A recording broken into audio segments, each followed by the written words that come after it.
umsebenzi kaNkulunkulu mabishop namhlanje sizozwa kahle ukuthi ziyabuya emsebenzini kabani kaNkulunkulu. I want to talk about the ministry work and so forth. Romans chapter 16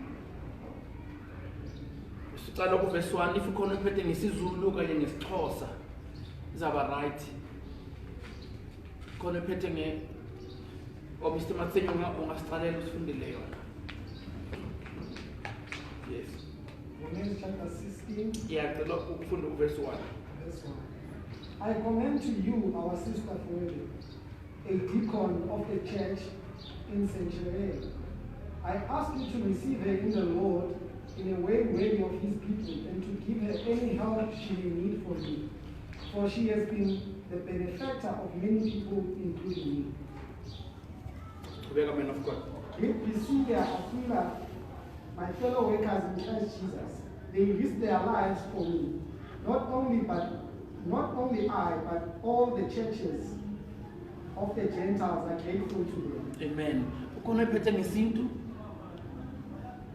Ne? Ungakhona ukufunda la?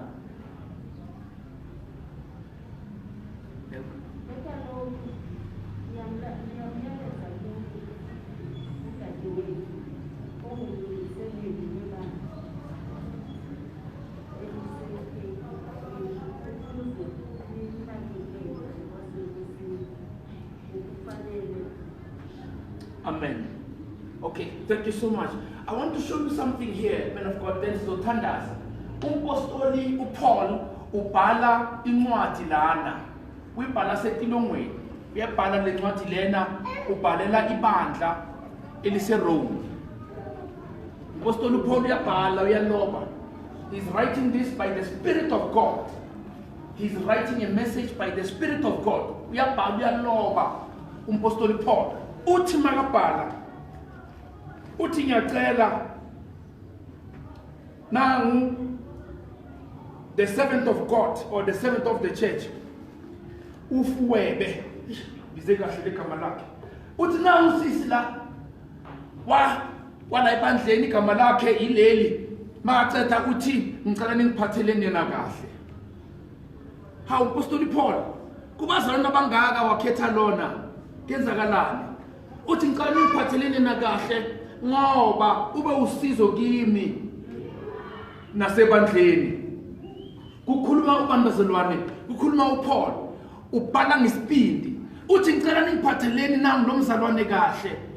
Why kumele ningiphathe kahle? Uthi ngiphatheni kahle ngoba ube usizo kimi nasemsebenzini kaKristu.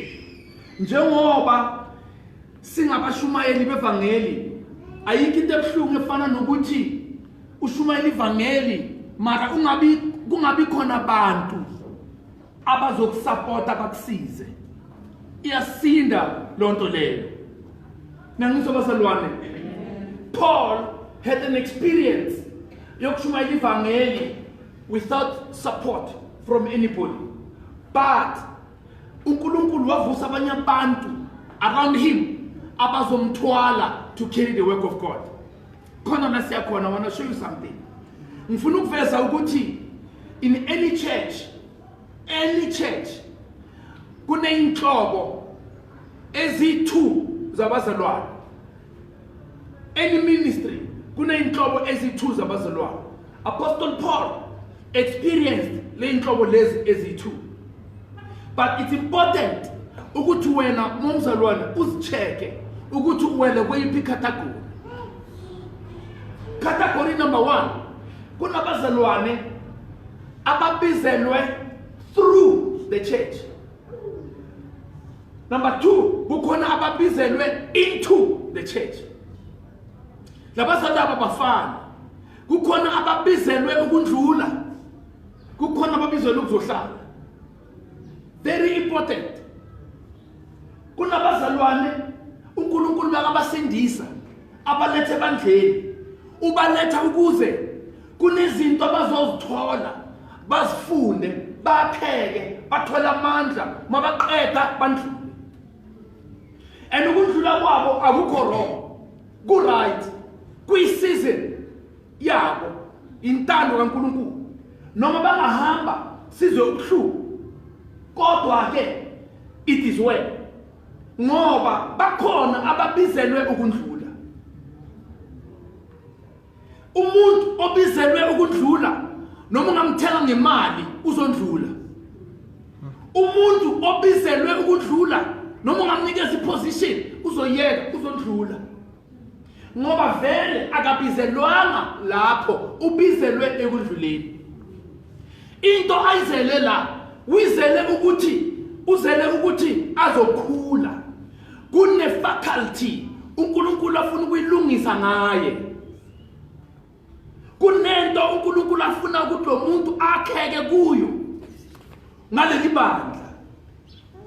But uNkulunkulu akaplananga ukuthi lo muntu loyo ahlale permanent.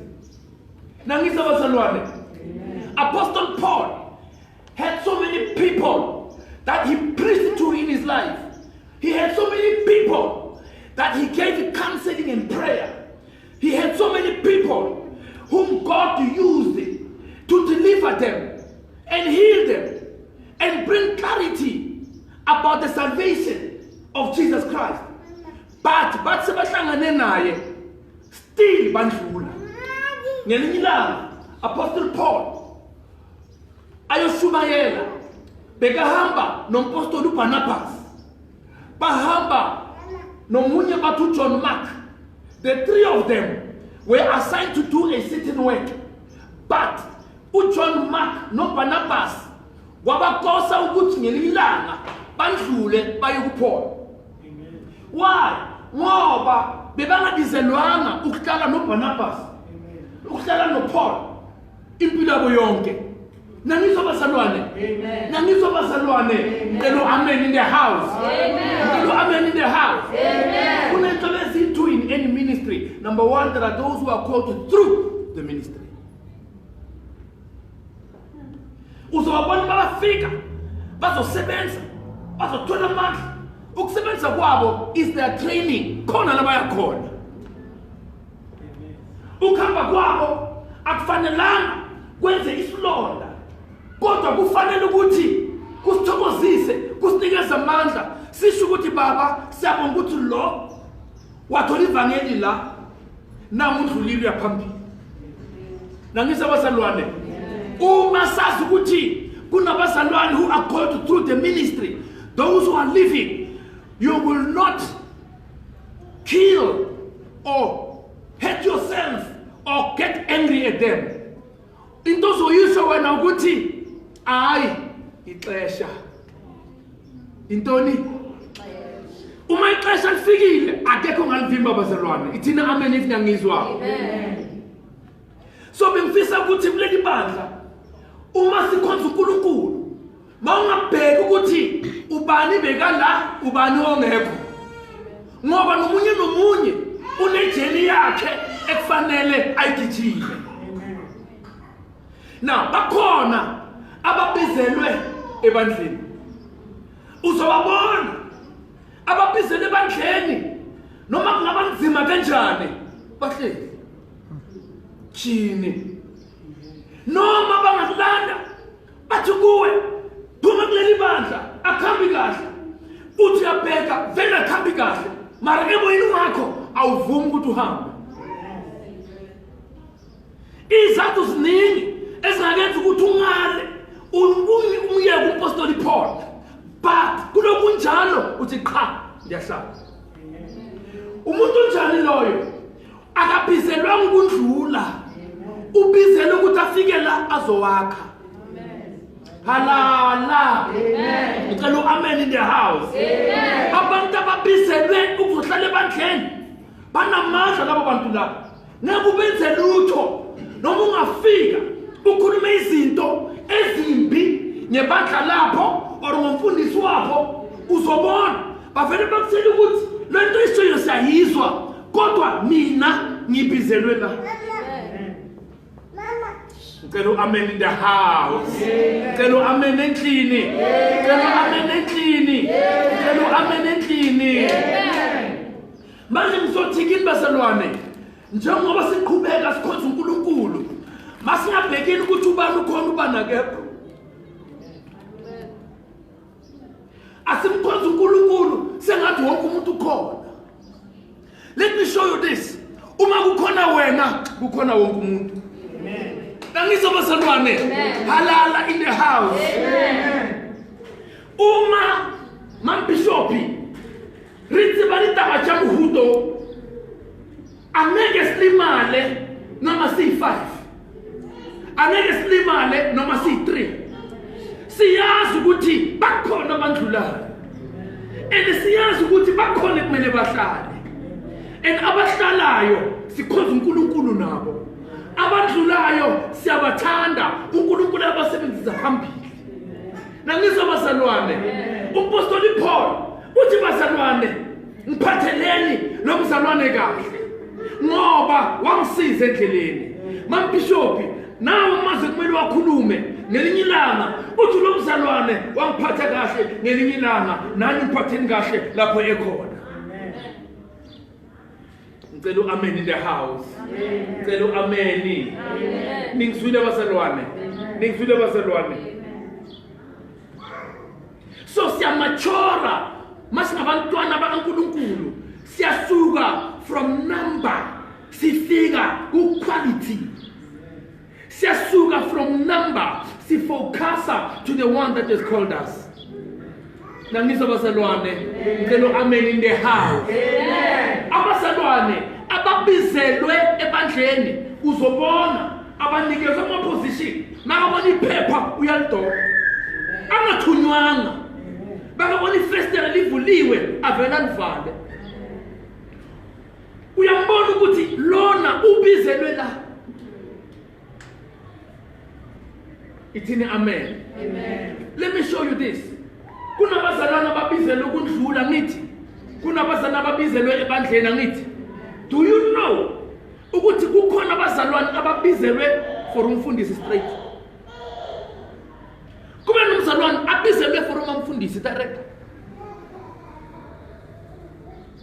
Ubona nje ukuthi khona lo mzalwane lo onake umfundisi.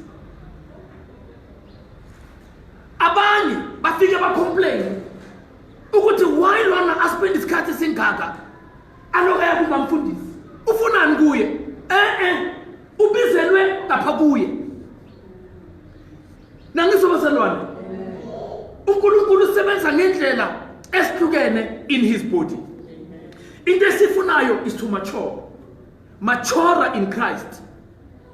Abandlulile we glorify God. Abakhona we glorify God. Siyaqhubeka. Jesus is Lord. Amen. And awubalimazi abandlulile uyabathanda. Uyasho ukuthi oh niyakhumbuleka. Kodwa la nikhona kusebenzana. Basalwane asibizelwe ukugcwalisa amasonto. Sibizelwe ukugcwalisa the kingdom of Jesus Christ. Ngicela amen in the house. Amen. Nisazongimema. Amen. Siyabona. Ningizwile basalwane. Umpostoli Paul ubhala phansi athi ngoba lo muntu wangisupporta in ministry. So basalwane bakuleli bandla gijimani ngomsebenzi uNkulunkulu anibizele wona sikwachaba muthu. You owe no party any explanation. Run with the mission that God has given you in his kingdom. Ungasabi bantu, ungasabi approval yomuntu, ungasabi ukuthi umuntu uthini ngoba basalwane abantu bayavuka bese bayandlula. Imibuso iyavuka bese iyandlula. But izwi likaNkulunkulu lime kunaphakade. Nomunye unemission yakhe bazalwane. Uma ubizele ebandleni ibheke ukuthi what is your mission here? And uma uyitholile imission iyenze uyenzisise. Usathana uzobavusa abantu abazokhuluma uma wenza umsebenzi wakho. Vala izindlebe zenyama uvule zikamoya. Ngicela amen in the house. Amen. Uma uNkulunkulu ekubizele into the ministry ungakhathali okwenzeni okuhle. Ungakhathali ukwenza okuhle. Yenza into engayenzwa abaningi. Because you understand your calling, you understand imission yakho, uyaqonda ba yintoni uThixo akulethele yona apha kuleli bandla.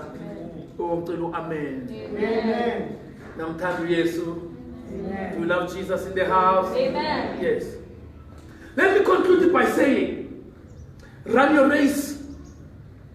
Susa amehlo ey'ntweni ezilimazayo. Zikhona into ezilimazayo emhlabeni.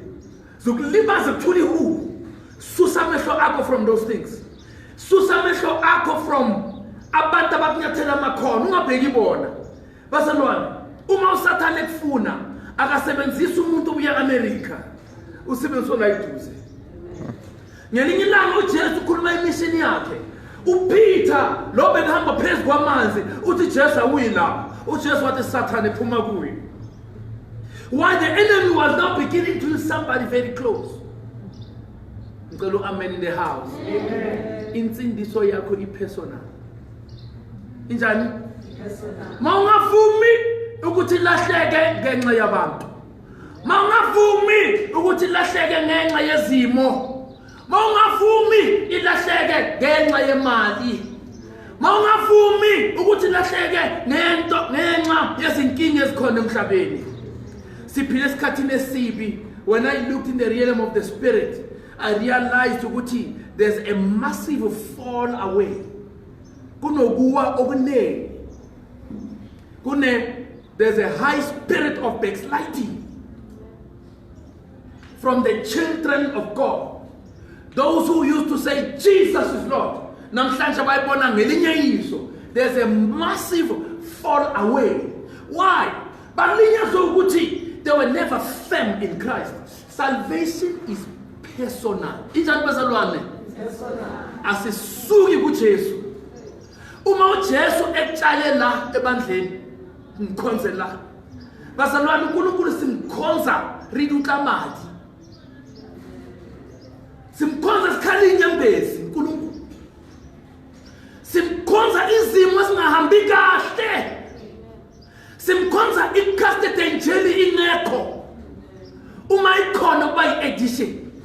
Bazalwane, ukusindiswa kwethu sisindiswe ukhonza uNkulunkulu. Hayi ngoba kunezinto esizifunayo kuye. Do you know salvation is more than enough? Angisho ukuthi ungabi nalutho. You can have everything you want, but salvation is everything you need. Celo amen in the house. Amen. Nina enkhona sibuyele emuva. Run your race, my daughter, as you continue to worship God. Continue to worship God, ngoba this is your season, it is your moment, it is your time to worship God. Do that. Hlabele ngathi uyagcina namhlanje. Umkhonza uNkulunkulu ngomoya wakho from the inside. Bazalwane, siyandlula ebantwini. Senza njani? Siyadlula ebantwini, senza njani bazalwane? Umuntu uma ungibona ngishumela kanje uzothi uyashumayela kodwa. Uma usisahlabelela bathaqula mara bese bathi kodwa. Uma ungaya ngomuntu awuyifilo kabuphilo. Asifuni i-human approval. Sifuna the approval of the Spirit of God. So masikhonza uNkulunkulu lapho, my daughter. Umkhonze ngathi namhlanje uyagcina. Ungathi tomorrow is not coming. Uma uthandaza from the heart. When you raise your hand, you must do that from your heart. Kube ngathi agcina namhlanje. Simkhonze ngathi akunalutho. Umkhonze ngathi awuna pain emzimbeni. Umkhonze ngathi awuna nkinga. Umkhonze ngathi akunalutho. Uma sithi masithandazeni, uthandaze ngathi awuna ma problems at all. That's courage. That's courage. Ngikhuluma nabazalwane ababizelwe ebandleni. Angikhulumi nalaba ababizelwe ukundlula. Ngikhuluma nalaba ababizelwe ebandleni. Kuthi wena obizelwe la, thandaza sengathi there is no problem here. Worship sengathi everything is well. Uma abantu bahlangana nawe bathi njani impilo, udayika lokho yinhle. Utsho ngoba isinkwa singekho. Ngoba abanye abakubuzi because bafuna ukukusiza. Bakubuza ngoba you must be a center of discussion. Ayikho into esindayo njengomuntu njani? Uyasinda umuntu. Ukumguga nje uyasinda. Imagine enhlizweni yakho uguge abantu. Mawufuna ukuphila kamnandi uzoba umzalwane for 100 years mangaguga abantu ngenhliziyo yakho. And the best way yokuthi ungabagugi is forgive them. And another best way esenza ukuthi uphile kamnandi bacele baxolele wena. Basalwane, impilo yokholwa imnandi and ilula uma senza ama precepts of the word of God. Sonke siyakholwa futhi ngiyabonga futhi ngiyajabula kodwa ke asenzeni the word of God. Uzoba umzalwane omnandi. Mam Bishop ngicela uqeda ngokuthi la ekhaya mangabi khona mzalwane ogada omunye. Umsebenzi ugada umuntu.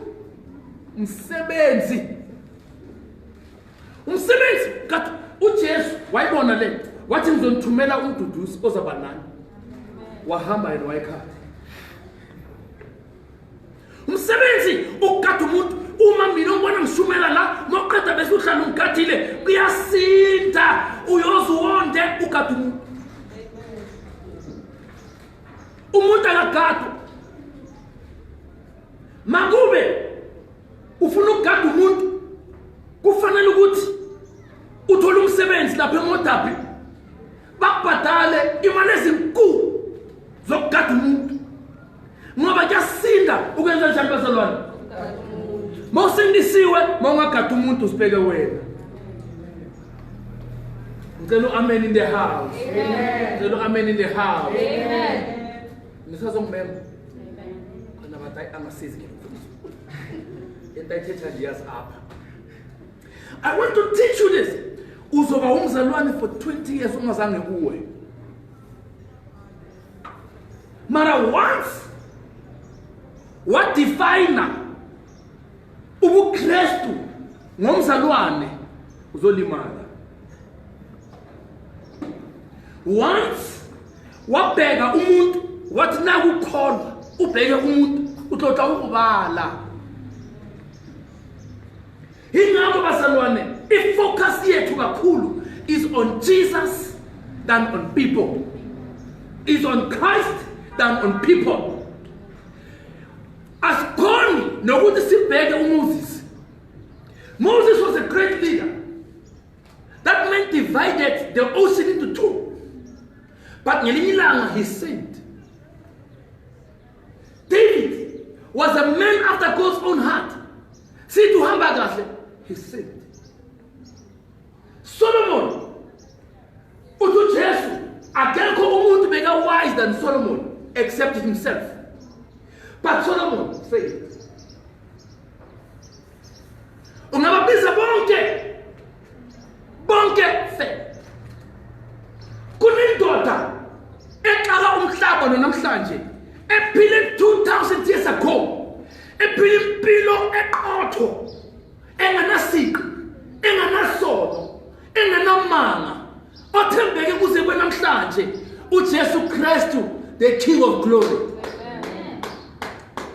Over 2000 years ago namhlanje sisakhuluma ngayo. Nangu umuntu ekumele athenjwe. Nangu umuntu ekumele abhekwe. Ngoba bonke bayavuka bahluleke. But then you make naphakade. Ngicela amen in the house. Ngicela amen in the house. Ngicela amen in the house. Ukukholwa kwethu akuncikanga entweni ephathekayo kuncike kuKristu. Ngoba uphila kunaphakade. Makube kukhona umuntu ekufanele simthembe madam uJesu Kristu bani? Uyaphela. Tingiphinde uye kuphela nanda uJesu kuphela kufanele simethembe. Mawuthembe